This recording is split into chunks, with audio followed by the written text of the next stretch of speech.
Today I cleaned my keg lines, all three of them at one time.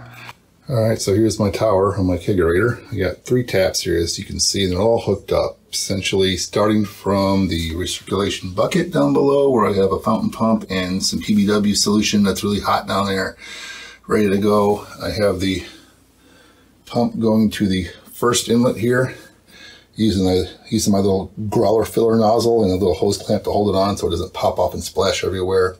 Then it's going to go in through the first spout down and into the fridge down below and back up to the second one as an input. So the hose line for this is actually this line here going into here. Then this is going to go down underneath, come back up as this hose that goes into number 3. So this is hose line number 2 for tap 2 going into the output of 3, and I have these ball lock posts actually on each of them so they can make the connections. I took the nozzles off, which are over here, as you can see.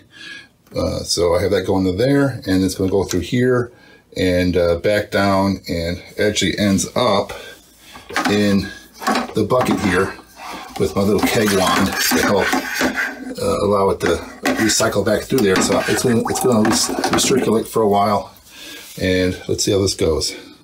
And there it goes, bubbling out the bottom here. Pull this out. See, there's a little trickle here. Not much. Kind of a slow flow rate, actually. And then it's actually pushing fluid through here, it looks like. Here, everything's filled with, there it goes. Yep, I can see it moving through there. Little bubbles and things. So it's working. Oh, is it working? Look at the color already. That's some of the beer in the lines that I forgot to flush out into a different container because I'm holding the camera. I wasn't thinking about that, but it's also probably some crud in the lines and the draft towers.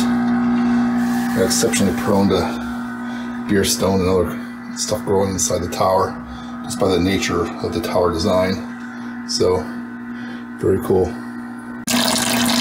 All right, it's going better now. I think there's probably a clog in there somewhere. Yeah, that's good. And I'm going to let this run for, well, probably 20 minutes, half hour. There's no rush. It's not like I'm wasting CO2 like I do when I do a single tap with gas to clean it out. This is, it's going to just keep circulating and cleaning the whole time. Hopefully get all the gunk that's maybe crude in there, anything growing, right? Get it out of there. And then I'm going to go ahead and do the same thing with sanitizer.